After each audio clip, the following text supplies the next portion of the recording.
Hi friends. तो आज हम लोग पॉलिटी में एक नया टॉपिक को देखेंगे, इलेक्शन कमीशन।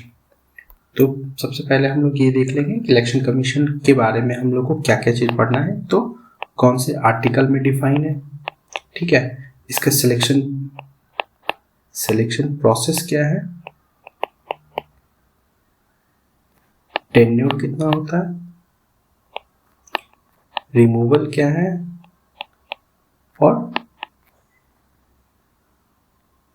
और हम लोग पढ़ेंगे इसमें किस तरीके से नंबर ऑफ बॉडी मीन्स इसके इसके इसके पावर एंड फंक्शन को पढ़ेंगे, ठीक है। तो स्टार्ट करते हैं। तो सबसे पहले इसको हम लोग को इलेक्शन कमीशन कौन से आर्टिकल में डिफाइन किया गया है, आर्टिकल 324 में, ठीक है, जो क्या बोलता है कि ये अगर सिंपल में बोले तो ये पावर देता है फॉर सुपरिटेंडेंट्स, मतलब देखरेख करने का, डिसीजन फॉर इलेक्शन इन कहाँ पे, लोकसभा, राज्यसभा,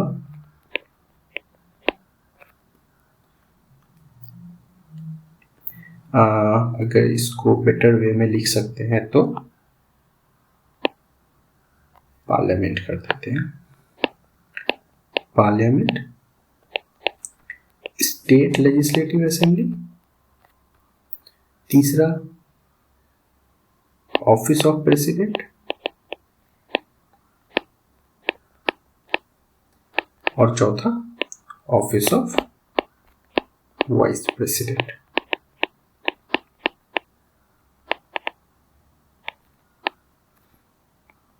तो ये चार अंडर आर्टिकल 324 में इलेक्शन कमीशन के द्वारा किया जाता है, ठीक है।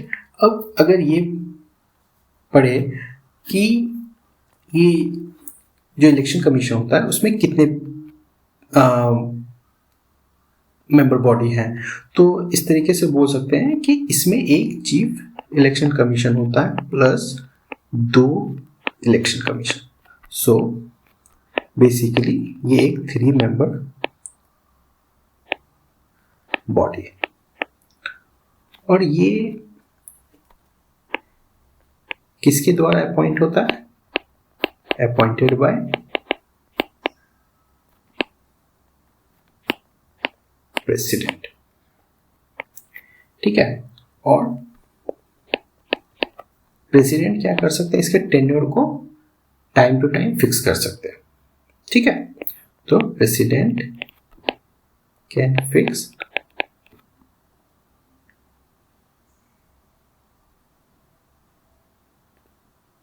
number of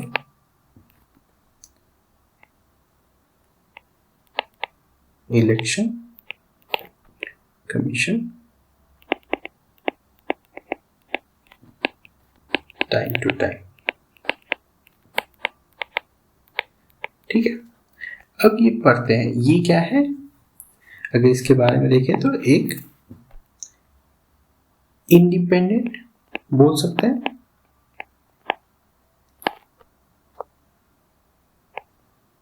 या ऑटोनोमस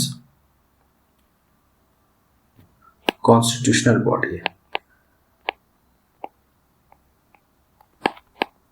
ठीक है। कॉन्स्टिट्यूशनल बॉडी क्योंकि आर्टिकल 324 में इसको डिफाइन किया गया। अब एक चीज और पढ़ते हैं कि क्या इसकी क्वालिफिकेशन कॉन्स्टिट्यूशन में डिफाइन है, तो not defined in constitution of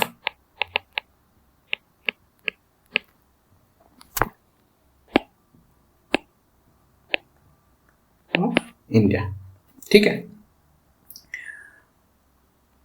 तो ये अपॉइंट कैसे होता है, तो ये गवर्नमेंट के द्वारा और इसको आगे पढ़ते हैं कि इसमें अपॉइंटिंग बॉडी कौन कौन से होते हैं। तो या अगर अभी हम लोग इस चीज़ को देख लेते हैं, मुझे लगता है कि ये एग्ज़ाम के लिए इम्पॉर्टेंट हो सकता है, क्योंकि रिसेंटली एक गवर्नमेंट का एक जजमेंट आया था।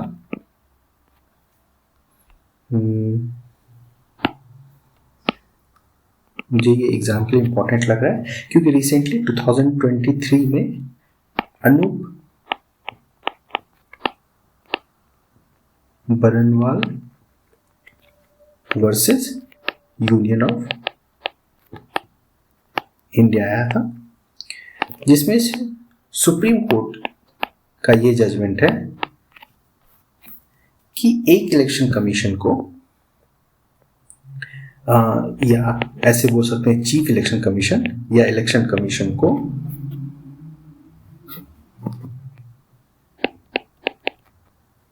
शैल बी अपॉइंटेड बाय किसके द्वारा? President.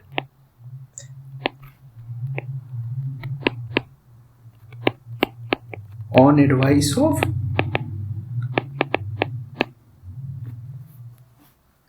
Prime minister, leader of opposition and chief justice of India. ठीक है, ये 2 पॉइंट को हम लोग को याद रखना है जो एग्जाम के लिए इम्पोर्टेंट है।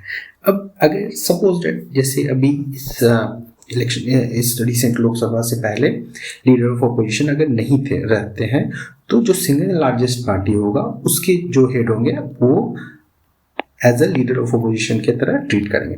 तो ये पर्टिकुलरली मुझे ये इम्पॉर्टेंट लग रहा है कि इसमें को अपॉइंट करने वाले कौन कौन से बॉडी है। तो क्या नाम है? प्राइम मिनिस्टर, एडवाइस कौन मिल के करते हैं? Prime minister, leader of opposition and chief justice of India. और ये इलेक्शन कमीशन और चीफ इलेक्शन कमीशन किसके द्वारा अपॉइंट होता है?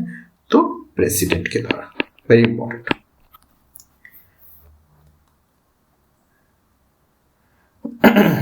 अब आगे पढ़ते हैं इसको, इसके रिमूवल कैसे हो सकते हैं। ठीक है, तो पहला कंडीशन कि वो खुद से रिजाइन कर दे।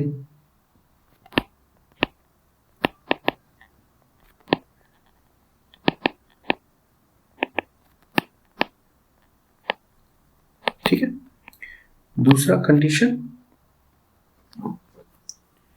कि इसके रिमूवल उसी तरीके से हो सकते हैं जैसे एक सुप्रीम कोर्ट के जज की तरह जज का हो सकता है। मीन्स वो अगर हम लोग पहले भी पढ़े हैं कि कैसे एक मोशन को पास किया जाएगा लोकसभा और राज्यसभा में, फिर वहाँ से पास होगा, फिर एक अपॉइंटमेंट कमेटी बनेगी, वो अप्रूवल देगी और फिर फाइनली उस चीज़ के लिए वो बाइंडिंग होगा। ठीक है, तो यहाँ पर हम लोग क्या देखेंगे कि कैन बी रिमूव्ड किस तरीके से? Only in way of supreme court जज। ठीक है, अब अगर इसके टेन्योर की बात करते हैं तो इसके टेन्योर कितने होते हैं? 6 ईयर या 65 years of as.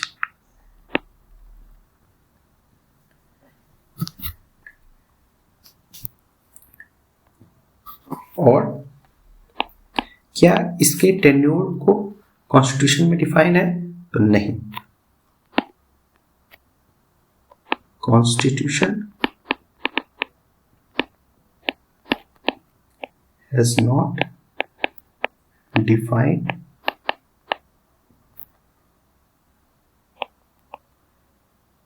the term of member of election commission। ठीक है, अब ये हो गया एक ब्रीफ अंडरस्टैंडिंग। अब ये क्वेश्चन बनता है कि ये जो लोकल बॉडीज का जो होता है पंचायत एंड म्युनिसिपैलिटीज, तो क्या ये इलेक्शन कमीशन उसको इलेक्शन कंडक्ट कराती है?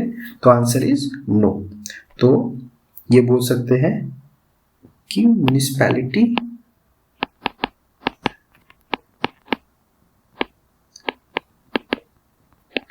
एंड पंचायत का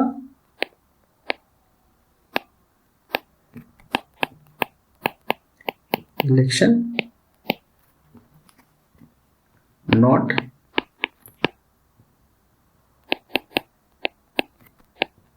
administered by election commission of India. ठीक है,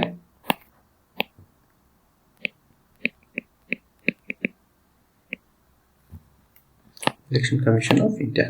तो कौन कराता है? तो उसके लिए एक बॉडी है, स्टेट इलेक्शन कमीशन।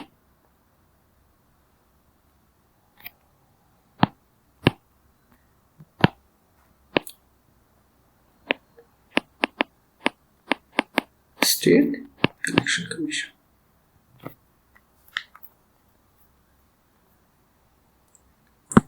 अब आते हैं कि ये किस तरीके से, अगर जैसे क्या कि इसके पावर को समझते हैं कि बेसिकली पावर एंड फंक्शन।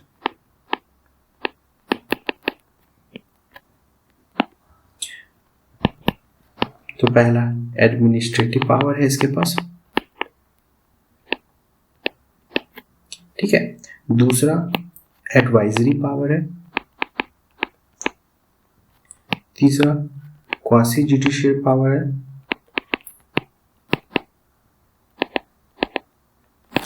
अब समझते हैं कि एडमिनिस्ट्रेटिव पावर क्या है।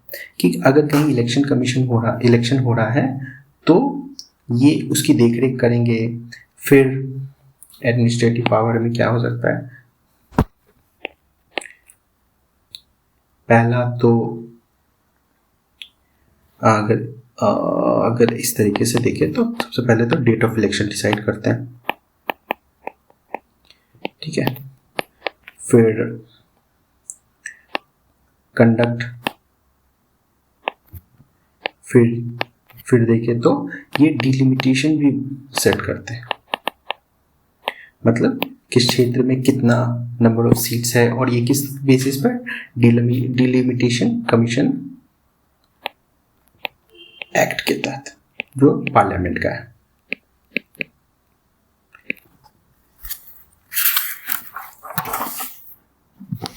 और ये क्या है कि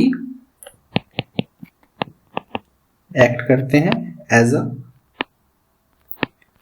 court for settling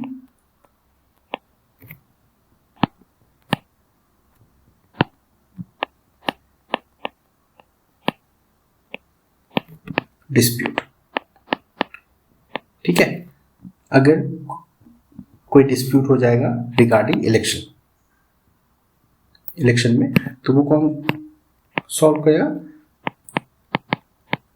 election commission. और हाँ, ये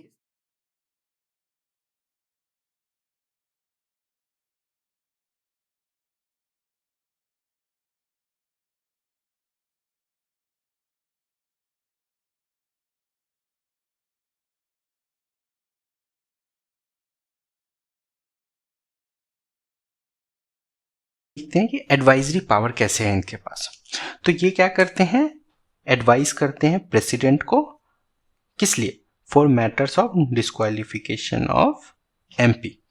तो अगर किसी एमपी को अगर उनको डिस्क्वालीफाई करना है with any reason, suppose date मान लीजिए उस पर किसी चार्जेस में जिस उन्हें 2 साल से ज़्यादा का कन्विक्ट हो गया, तो उस केस में वो डिस्क्वालीफाई अगर हो रहे हैं तो उसको वो क्या करेंगे? इलेक्शन कमीशन या चीफ इलेक्शन कमीशन प्रेसिडेंट को रिकमेंड करेंगे for the disqualification of MP.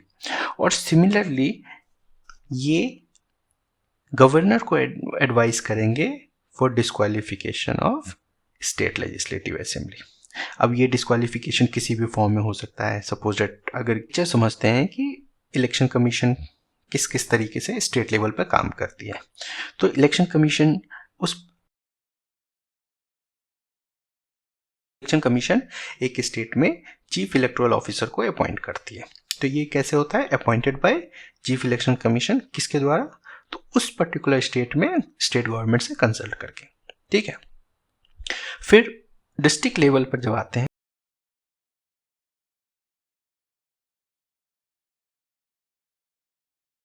तो डिस्ट्रिक्ट लेवल पर एक डिस्ट्रिक्ट कलेक्टर होते हैं जिसको हम लोग बोलते हैं डीआरओ, ठीक है। और वो डीआरओ क्या करते हैं? हर एक पोलिंग बूथ पर एक प्रिसाइडिंग ऑफिसर को बनाते हैं जो इस इलेक्शन उस पर्टिकुलर बूथ को देख रेख करते हैं, ठीक है। और हम लोग के लिए ये पॉइंट भी इंपॉर्टेंट है कि 25 जनवरी को हम लोग क्या मनाते हैं? National voters day.